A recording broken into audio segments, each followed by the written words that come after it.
Hi everyone, this is Kim Tinsley and your instructional tech coach, and I was just going to show you how to create an assignment in Study Island and what your students will see whenever you create that assignment. So I've logged into my Study Island account. I've clicked on Class Manager, and this is where I will see a list of all of my classes. Right now I only have one class, so I'm going to select that class. And from here, you will notice that my class page is not activated. This is the title of my page, and anything that I want to send a message to my students, I can do right here. So I want to add an assignment to my class. So I'm going to select add an assignment. From here, you can add practice and instruction, group sessions, you can build a test, or you can do a writing assignment. Right now, I want to just do practice and instruction, so that's your default selection. Select create assignment. You're going to name your assignment. I want to name my assignment nouns, because that's what we're going to be working on is nouns. I'm going to select the date, so you can select it for right then, or you can schedule out your assignments. It's up to you how you want to do that. I'm going to select a due date. I'm going to give them a couple of days on this assignment. So I'm going to change my due date, and I want it due. I can select a time, or I can choose by the end of the day. I want to make sure that they have it in by 3 p.m. I do, since I'm assigning it for today, I want to activate this right now. If you don't want to activate it, say you're assigning it for in the future, you would deselect that so then it wouldn't show up in their feed. So I can change any of my calculator preferences right here.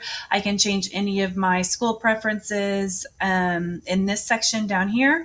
I just simply select, I want to override some of those selections. I can override game mode, scratch pad highlighters, anything like that. I don't want to mess with any of that right now, so I'm just going to leave it how it is. I select next for my assignment options. This takes me to where I am going to select my program.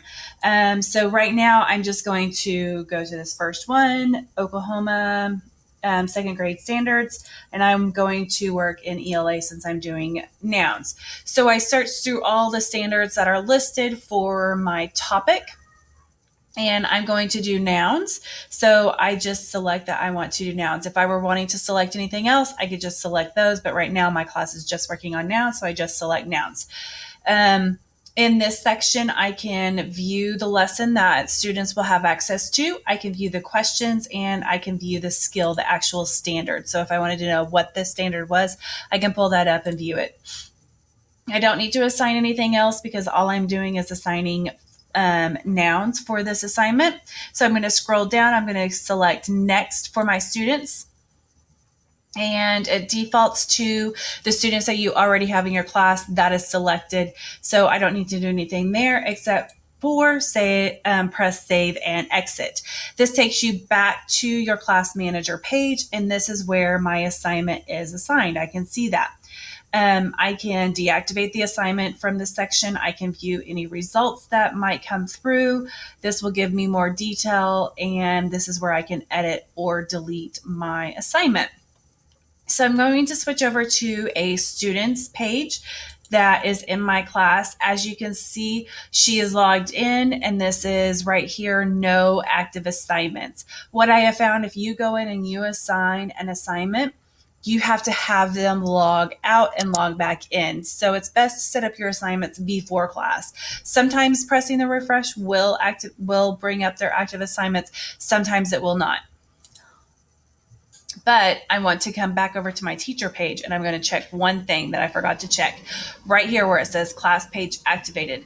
This says no. If I have no, it's going to say it's not going to show their assignment. So I need to make sure that I activate my class so that whenever my students log in, they will see my assignments. So this was their homepage, their student homepage, still no active assignments. So I'm actually going to exit out of this, and I'm going to log in as the student.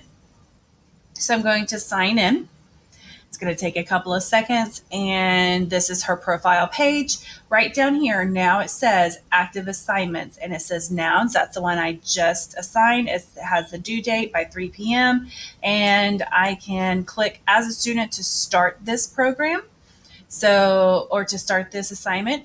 And I find the blue link to nouns. Now I can do the lesson. I can do a practice, I can do game mode, flashcards, or a printable worksheet. So the lesson, if you click on the lesson, it's actually going to give you the lesson for that. So if you want your students to go through a nouns lesson, that's where they would do that.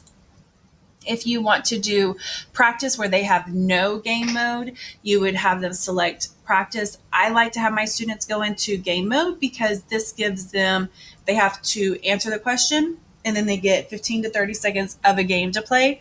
And then it takes them back to a question. They have to answer that correct. If they don't answer it correct, they don't get to play the game. So that was just a little demonstration on how to set up assignments and what your students will see. If you have any questions, please feel free to contact me at any time. Thanks.